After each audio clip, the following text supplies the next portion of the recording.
Hey, I'm Jonathan, and I live in London, England. Hey, I'm Jeff, and I live in Perth, Australia. Together, we are Ekko and Sidetrack. We produce music that sounds like this. And this. And even this. This podcast is about music, creativity, and everything in between the giant space that separates us. Welcome to A Band Apart with Ekko and Sidetrack. Hello, and welcome back. Thanks for listening last week. It was a bit of a trip down memory lane for us, and what we're going to do is dive into one of those every 5 weeks, and we'll actually go and do some more research and find some photos and find some old recordings and things like that. So you get a bit of a picture on where we're coming from and how we became who we are, and did what we did, and we'll talk a bit about our very early career and how we got into production and stuff like that. But we'll cover that. In the meantime, let's talk about some other stuff. So when I'm editing these podcasts, or something I've noticed about how you speak. Yes, go on. Or rather, how you breathe. You sigh a lot. I sigh when I'm stressed, man. Yeah, so that's why I wanted to ask you, because I edit them out, because obviously there's silence when both one of us is talking and the other one's not, and I edit that out so you don't get the room sound. But at the end of a lot of your sentences, and I also am noticing that I'm starting to do the same thing, is that you say a point and it ends with like like a big breath out, it's almost like it's like you're kind of holding. It's like you're speaking fast and you're thinking, so it's like your brain's going, you're breathing a bit faster, and then you finish your point and you're like, okay, now I can calm down for a few seconds. Yeah, I would say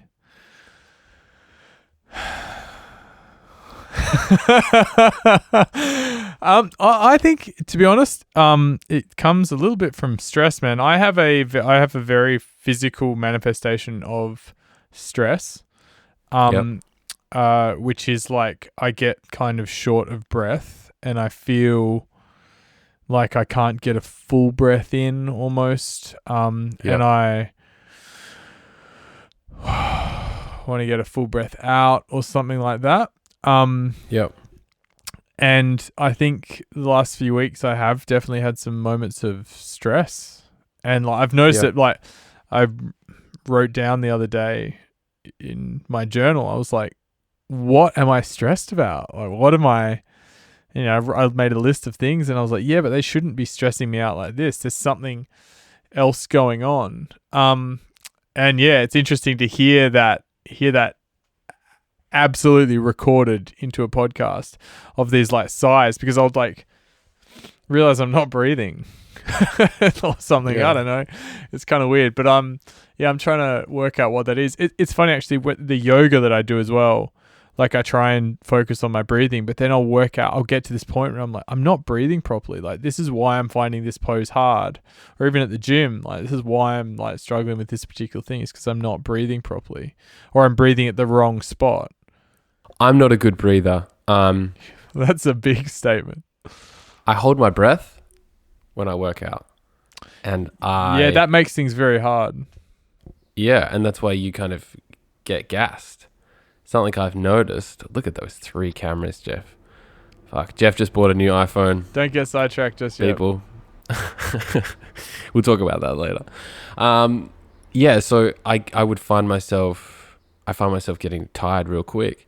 And I actually found that swimming was beneficial, but when I was swimming, I wasn't breathing correctly either, because I would again get this kind of sense of drowning because I'd hyperventilate almost. Yeah, and swimming's meant to teach you good breathing technique. That's the same as yoga, but I think I'm bucking the trend. Like I'm doing it. I'm like, sometimes I'm like, one breath, one movement, in, out. This is good. This is good. And then I'll be like in a position, I'm like, why have I got no air? Like, because I let my breath out at a weird point. Like, I think I want to do some sort of like breath classes or really concentrate on my breath and control my breath. There was an F45 on Sundays is like core and stretch. And a couple of weeks ago, Steph, one of the trainers, Shout out to Steph. Yeah, and concentrated on breath Mm. and how important. Like, I think I told you, it's like you hold your pinky on your left nostril and your thumb on your other one, and you breathe in through your right nostril, out through your left, and back and forth, and kind of count. I think it's a count of 3 or a count of 5, and that really slows it down and allows you to be more aware of your breath. So I think I need to do that like every day and concentrate on that and be more present, I guess, of the breath. Yeah, and that will help in fitness and all sorts of other stuff, because I'm finding myself, I mean, I've definitely gotten less fit as well. That's the other thing. I've gotten less fit. I've had a bit of a shit week in terms of exercise, to be perfectly honest with you. Don't beat yourself up, buddy. It's not worth it. Jono's admission. There's going to be 3 admissions during this podcast. That's number 1. It's like that the time we did a podcast the last podcast we had, where you told a secret, like you revealed like 2 secrets on the podcast. I'm looking forward to the other admissions. But yeah, I think I've just felt a bit. You're talking about maybe feeling stressed. I think this past week I've felt some stress, and I think it's been directly related to being a combination of not doing exercise, and I haven't been doing exercise because I felt tired, and then that's really manifested itself into like some pretty negative self-speak and some pretty not having fun. Good wording. Well, it's like a slight veil of depression, I guess I would call it. Yeah. I think that's reasonably common for right now. I think there's an underlying stress about the whole world. Something I've never asked you, Jono, on or off the air, is what's the feeling in the UK right now relating to COVID-19? Because I speak to you all the time, probably every day. I assume you are safe in the place where you're living. You're quite isolated. You are keeping to yourself. You are, very isolated and in a much quieter part of town than you were 3 months ago. And I just assume that everything's fine. And I actually don't, because I don't pay much attention to the news either at all, any news. I'm not really that across what's going on in the UK. But yeah, what's your perspective and how do you think it's contributing to your stress levels and anxiety? So basically, there's a rule now that you can interact with one person from your household as long as you stay 2 meters apart. And I have done that. Kind of. I went and had a drink with 2 friends yesterday, but we social distanced and we went to like a quiet park and had a couple of beers and didn't take the piss, and everyone around us was social distancing and that kind of thing. So it's like people are kind of respecting the lockdown laws, but I think it's also getting to like, fuck man, in 2 weeks I would have been in lockdown for 3 months. And I think it's getting to the point of like, one could argue that London never really went into a full lockdown, I would say. Like I've been on the train once. I've gotten the overground once, and it was empty. Mm-hmm.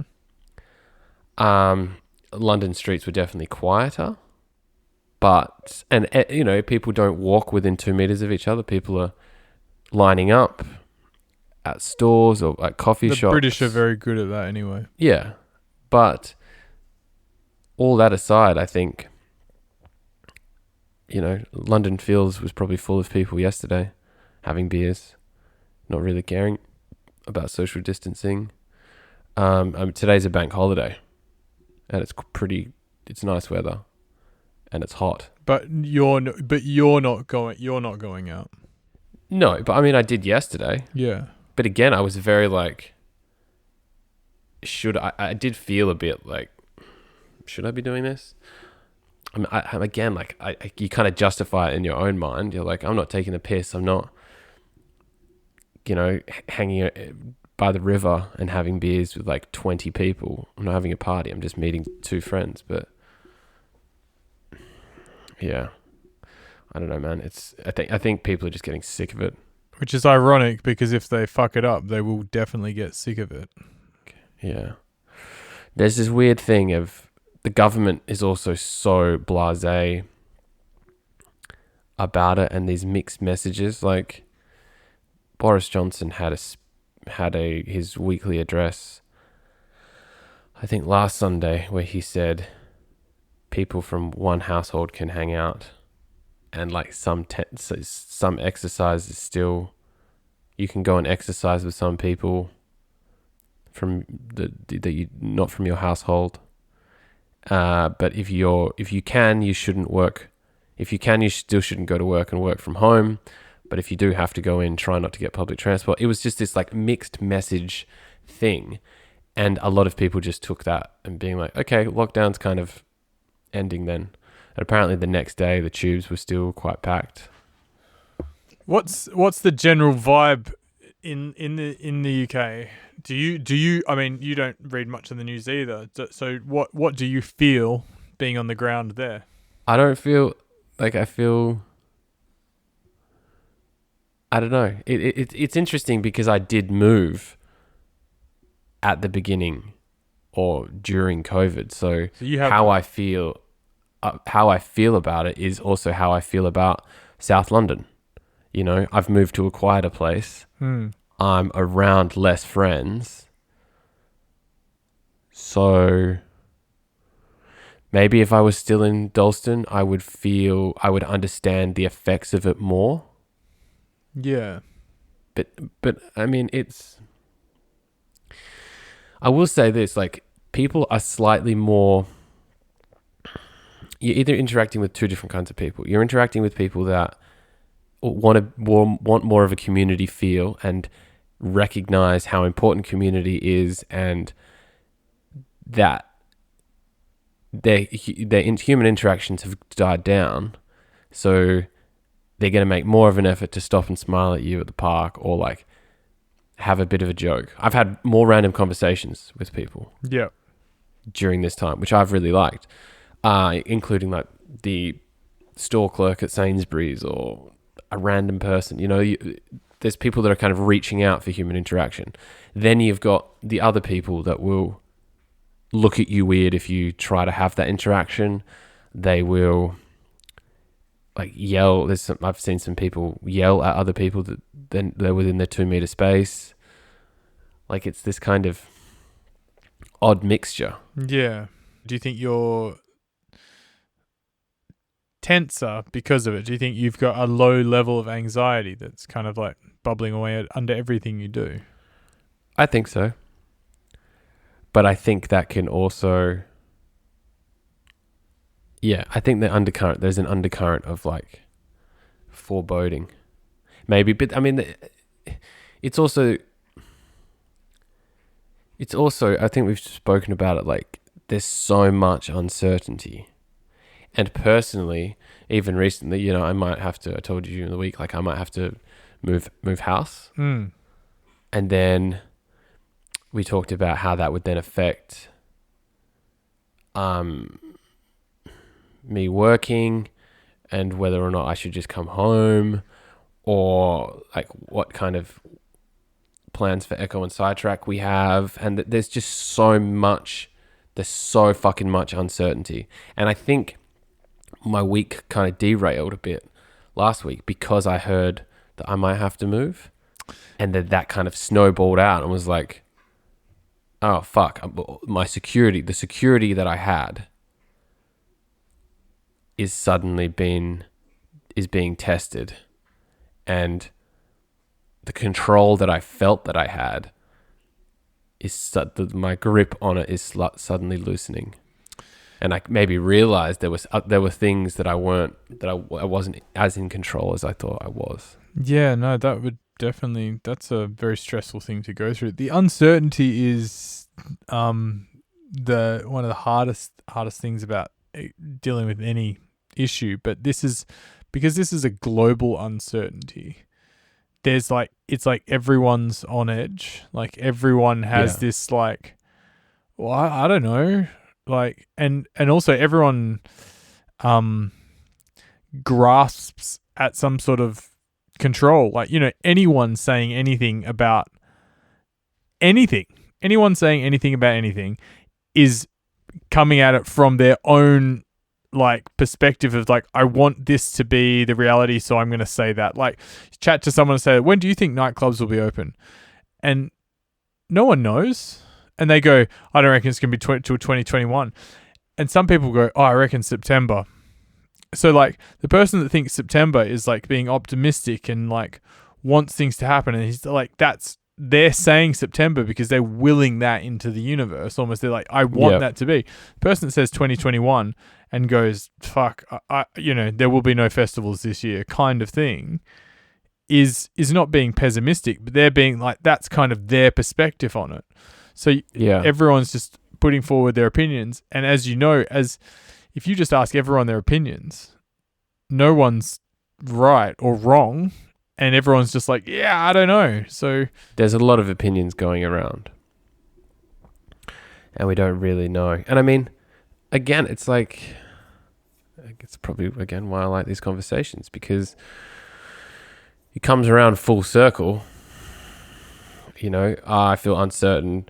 I don't know what's going to happen. I don't know what's going to happen here. I don't know what's going to happen here. Okay, the things you need to do is, what are the things you're certain of? You're certain that you have some income during this time, and you've got work, and you do have a house, and you can exercise, and you can meditate, and the things you can do, and try to control those things. Because I could sit here and fucking freak myself out till the cows come home about, the impending doom. Or you can just accept those unknowns and get to work. And I think I've found that's been more difficult in the past week. Just like accepting it and then moving forward. And I definitely directly think it's related to not having exercise as much. And probably drinking. Like I started last week being hungover, and then I found out, I think on that day that I found out that I might have to move, which I don't think was a pretty positive start to the week. So I'm trying to change that this week by having a productive meeting with you before, and now having a productive conversation. I was just trying to look for a quote that I seem to remember, like here it is. It's the Serenity Prayer is like one of the the classics of this. I'm not sure. It's a psalm. It's from the Bible, but it's used in AA. It's used in all sorts of things. To accept the things I cannot change, and the courage to change the things I can, and the wisdom to know the difference forever and ever, and in the next. And like, break that down. To accept the things I cannot change. Like, you can't change this coronavirus, COVID-19, whatever you want to fucking call it. And so that you have to let go of any chance of trying to control that. And then you have to have the courage to change the things you can, which means you have to reevaluate what you have, and then look and be like, this is all really hard. This is not what I want to do. This is not where I saw myself going. This is not what I had in mind. But now I've got the courage to change this and address this as my reality. And then the final one is the wisdom to know the difference, which is just understanding that the reality you have is not the reality you want, and vice versa. It may be, but it may not be. And I think that kind of rings quite true in this current climate. I think sometimes you just need to, it's like sometimes you just need to cry. Sometimes you need to throw it up in the air and be like, fuck this, fuck all this. And you leave, and then you come back and you pick up your paper, or you put your board game back together, and you sit down and you go, okay, I've had my little SPAC attack, and now I can continue on. And I think this last week for me has just been a bit of a fucking SPAC attack. I've just been like, fuck, like it kind of, there's been moments where I've been like, it doesn't fucking matter. I've thought in my head, and I know this is bad, of being like, fuck, why bother exercising? I'm fucking tired. I know it will make me feel better. I know it will make me feel better, but I'm just like, fuck it. Like, and it's the wrong attitude to have, obviously, but I think, yeah, so I'm not. I've thrown the paper, I've thrown the board game away, and now I'm coming back and I'm resetting the pieces and going, no, just get back to basics, get back to your meditating every day, get back to your exercise every day, just get it done, just get back on that, get back on the train. And as you find the process, the thing that got you there feeling good in the first place, you will, you trust that process again, and you'll find that zone, because it's not gonna go away. This is like, the more and more people talk about, I mean, we're further along here in Perth than most places in the whole world, and there's still a lot of uncertainty, and if anything, it's like we're edging closer and closer to, quote unquote normalcy, and people are going like, yeah, can we have the things back again? Like, will it be this week that we can have like 50 people gathering? If we have 50 people gathering, 100 can't be far, and then from there 500 can't be far. So do you think, Christmas is going to be normal? And but then we've had no infections, so will people be able to come in? Well, can we travel? And even just listening to me say that is a stressful thing. Yeah. And again, no one knows. Everyone's playing guessing games. And if you want to be super conservative on it, someone should just come out and say, there will be none of this. This will not happen. And everyone will be disappointed, but at least you'd know a certain date. But even then, they don't know for sure. It's just so much uncertainty. An arbitrary thing. There is uncertainty is a difficult thing to deal with at the best of times. No one likes to know whether they may or may not have the job. The girl may or may not like them. The boy may or may not call them back. The piece of music you've written may or may not be to the liking of this people. Like that chasm, that gaping chasm between yes and no, is where we're all operating at the moment, and it's super, super stressful. And yeah, I think you're doing the right thing, is to finding the things that ground you and the things where you do get that energy from, and being like, I'm just going to do these, and I'm going to try and not let the bad energy muck around with my good energy. Don't let the devil in. Yeah. I feel like the devil's been ridden by the devil a bit in the last week. To bring it back to Happy Gilmore, Jonathan. Harness the good, block the bad. Harness the good, block the bad. The good, block the bad. Lafferty, Daniel Lafferty. Wisdom. Gilmore Happy. And Lafferty Daniel. Are we going to have a demo this week? Yeah, we can have a demo. Have you got one? No, but let's find one on the fly.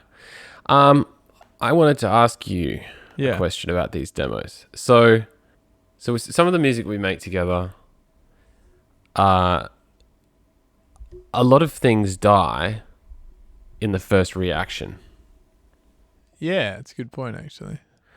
And I think these, listening to these demos,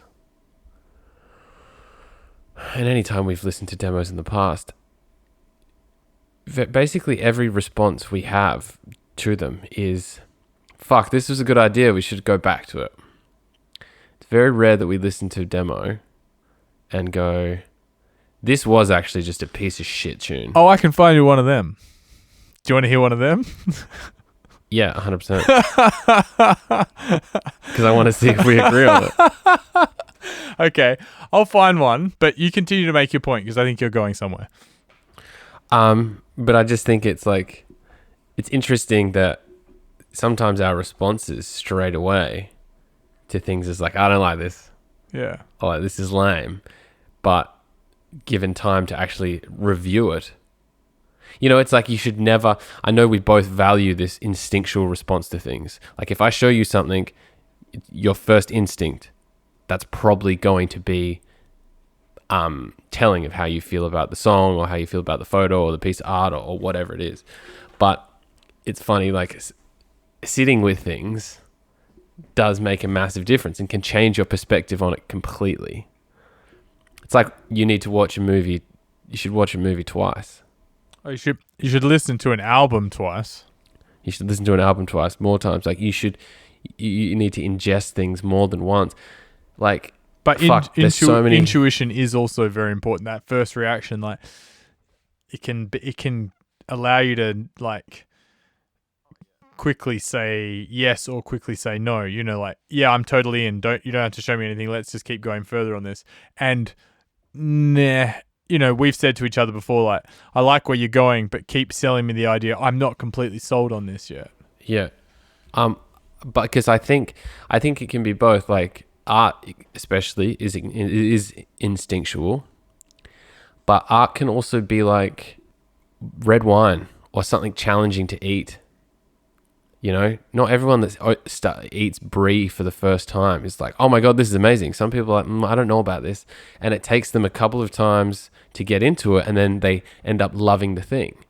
There's a different state of ingesting art that I think is maybe more akin to food or something like that, where the appreciation of it isn't instinctual. It's more of a slow burn that then becomes a strong passion.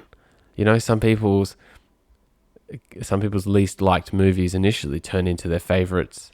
Yeah. Over the course of 10 years. And it's like, fuck, I hated that movie when I first saw it, but now I love it. Like if everyone just went on their instinct, you'd miss out on so much great art, or you'd miss out on maybe people. Man, think about how many people you meet and you're like, fuck that guy. And then after you look back 10 years and you're like, I love that guy. I've definitely said that about people. Yeah, I mean, I think the jarring, like, oh, I'm not sure about this, is actually kind of can be a good leader. Yeah, for sure. Do you remember that cheese that Dad bought when we were in France? And he stored it in the fridge, and we came home and they weren't home, and we were like, fuck, man, I'm so like, I walked in and I was like, man, I'm so sorry, I've left my shoes in the house, like they really stunk out the house, I'll put them outside. And then you were like, man, something smells like, I reckon like there's a wet jumper somewhere, and we like looked around for it, and then they came home and I was like, Dad, what's that smell? And he's like, oh, you can smell the cheese. And he'd bought this like very, very strong blue cheese. Crazy. And it actually tasted way better, but the smell was worse than the taste. Like it was like, oh, and it was a bit overpowering, and you're like, oh man, I don't know. But you tried it and then you were like, actually, I quite like this. And so like you could remove your first perceptions from it. But yeah, but that's the thing. Your initial reaction is someone's done a shit in the corner. and then when you know what it is, and you realize that it's cheese and it's nice cheese, and then someone you trust with your palate is like, you should try some, it's really good. And then you do it and you're like, okay, you ease into it. The other thing you were saying is like, if you trusted everything down to your first first impression, then we'd only ever want to ingest or watch, ingest in any way, things that made us feel nice and good. Yeah, exactly. We'd only ever want to eat like, I just want to eat some like nice sweet food, or some like food that gives me lots of mouth pleasure. And the movies I want to watch are, I feel like feeling like this, and we'd never really want to feel challenged because it's that initial blockage that we feel that might make us go no, that we should sometimes perhaps lean into that, because that's where you want to go. Because if you always just take the easy road, then, just imagine driving along a road and always turning left. Yeah. Just like, you'll end up going in a circle. You will. It'll be a metaphorical roundabout. We know this. We've talked about it, like the obstacles, the way. Like the hard thing, the challenging thing is always going to be more rewarding. And it's interesting to then apply that to a demo that you initially go, this is a piece of shit tune.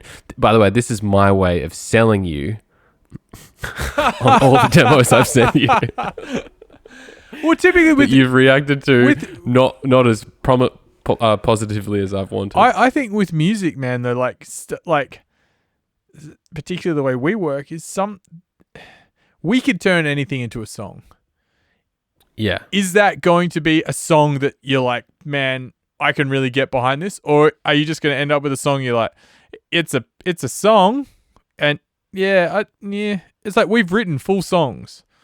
We have finished songs, and you said to me the other day, I was like, oh, maybe I'll go in and work on the mix of that, and you're like, I don't know, I just don't think that's a very good song. Yeah. And true. And that sometimes you just got to eat that.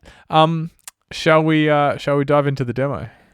Yeah, so what's this week's demo, Jeff? Yeah, hi, I'd like a plate of big tunes and a serving of piping hot bangers on the side.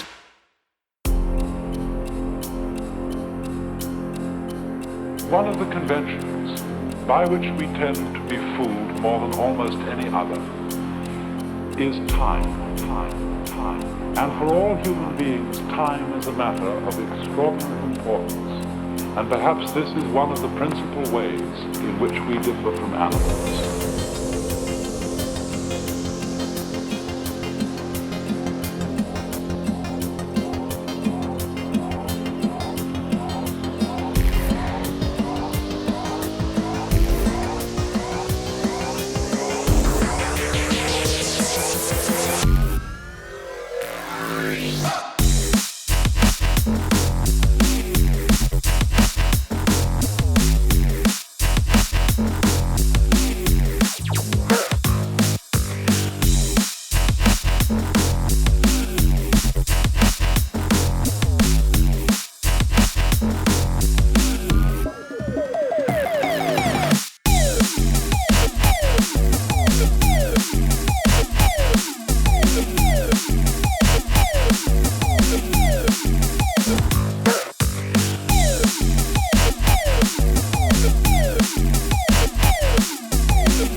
One of the conventions by which we tend to be fooled more than almost any other is time. That was a minute and a half or roughly of Romper Stomper, a demo from 2014 that I think falls perfectly into this category of pretty garbage. And you listen to it and you're like, there's nothing. Yeah, I mean, I would agree. It's funny because obviously we went looking for a demo, and it became quite obvious that it's hard to find a really dog shit demo. Like there's a bit of gold in anything, and I would even argue there's elements to that song that are still interesting or usable. But yeah, it's pretty crap. I remember, I reckon that song became Melt in some ways. Not project wise, but that's, for us, it always feels like we try to write certain kinds of songs, and sometimes we can't get the song out, and then suddenly it emerges from us, and it's like, oh, we've been trying to write that song for like 5 years. Yeah, that's true. Like this new song we're working on, the next single, which hopefully we can have some more information about soon, is a kind of song we've been trying to write, but it's always fallen to this. It sounds a bit too liquidy, and we've never like kind of finished it. It's like it doesn't sound like us, and this is like we've finally found that thing, and we've got actually a few other tunes in the works that are like, oh yeah, that's that song that we've been trying to write for a while. Yeah, which is cool. I remember with Romper Stomper, I remember this version because I wrote the second 16. I remember adding that. And it actually sounds like there's just actual pieces of music that we're working on the rest of the song, just like samples left to the side that are played over the song. Yeah. I can imagine we may have played that out in a nightclub. I think we played an earlier version out in a nightclub. And I reckon that's the last thing we played at Stereo Sonic After Party when Subfocus was playing after us. And he looked over and looked at what it was. I think it was Romper Stomper, but it wasn't that version of Romper Stomper. And I introduced him. I was like, make some noise for Nick Doomer. Yeah. Yeah. And that's not what we finished with. We played it like 10 minutes before the end because we finished with a difficult 3-deck mix that required us to like watch cue points, and you missed a cue point. And I remember being classic. no, let's pull it up. And you're like, no, we don't have time. And I was like, pull it up. And then I grabbed the mic and I was like, who's ready for like Nick Dumar? I was like said his name because I thought I was being funny. I was probably just high or super, super drunk. This was after Stereo Sonic. Oh, I remember going back home and with the Lucas. Yeah. Whoa, yeah, definitely. And then I grabbed the mic and basically it's like, I bought you time to do that whole mix again. Yeah. And then you smashed it. I can't remember what the mix was, but it was an iconic mix for us at that point. Ekko and Sidetrack triple drop. Nah, I don't know if it was a triple drop. It was definitely... It probably wasn't. It was probably a double drop, but then something teased in. No. I don't think you can do I don't like triple drops. I don't think you can do... A triple drop, for those who don't know, is when you have on the faders 3 songs at once, all in time, and you're getting a little bit of something from each of those songs. So usually a double drop is with 2 songs. So you might be utilizing a vocal or a lead from one song, which is in the same key as the other song, which is providing, say, the bass line. Triple drops, in my opinion, just end up sounding like a sonic mess. And I know that Alex, AMC, does them occasionally. He can pull them off. He does them in a certain way that suits his style. He's very good technically and very well. They're not all happening at once. Like, he kind of goes between them on the faders, or he's only has one up and then the 2 up separately. Like, he goes between them on the faders, and he's very good with this. He goes to the next level of them. But if you think playing 3 big tunes at once is going to make you a bad man DJ, then you are horribly mistaken, and you should set fire to your gear and go and jump in the sea. Did you? Yes? Just quickly. I saw on Serum's Instagram, someone was like DJ'd.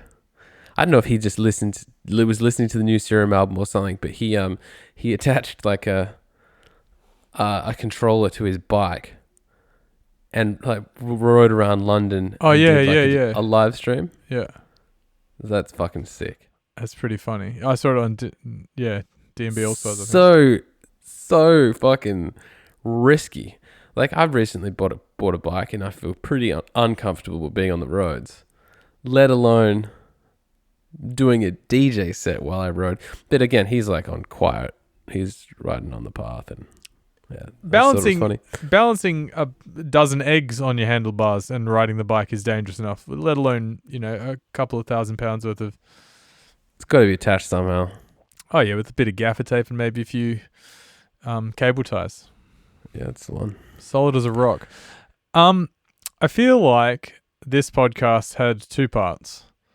One where we talked about feelings, anxieties, and solutions, and then one where we talked about music, and then we played the song, and then we were like, it wasn't too bad. It's funny. Proves the point that we made before. Yeah. Nothing's ever terrible. We are now on Spotify as well. If you listen to podcasts on Spotify, so you can get us on all major podcast apps, iTunes, Stitcher, wherever you listen to them, on Spotify and YouTube. Yeah, so go wherever you like and enjoy the podcast, and do reach out, get in touch. Thanks for all the kind words and support. And I guess we will see you next week with more feelings, insights, and more music. Maybe let's try and find something that's really bad. Or just make something that's bad. Well, then we're doing it for the... That's true. I reckon the mule's pretty bad. And that's a pretty recent demo. That's a demo from like 2 months ago. All right, maybe we'll play the mule next time. In the meantime, I love you, buddy. Or where's my driver? You know this. That's pretty bad. I played that to Hamish and Sam, and they were like, "Yeah, this is a pretty shit song." Yeah, that's pretty tough. So, yeah, okay. I love you, buddy. Thanks for the conversation. I love you too, man. And hopefully next week I can report back that I've been a bit more positive. And if not, you will be soon enough. All right, man. I love you. I love you. Goodbye. See you, buddy. Thanks for listening to this week's podcast. Make sure you subscribe to us on your podcast app and keep up to date with all new episodes. They're going to be coming out once a week. We are Ekko and Sidetrack on Facebook and Instagram. On Twitter, we are Ekko Sidetrack. Go listen to our music on Spotify, Apple Music, Tidal, YouTube, or wherever your ears consume happiness. Lots of love, people.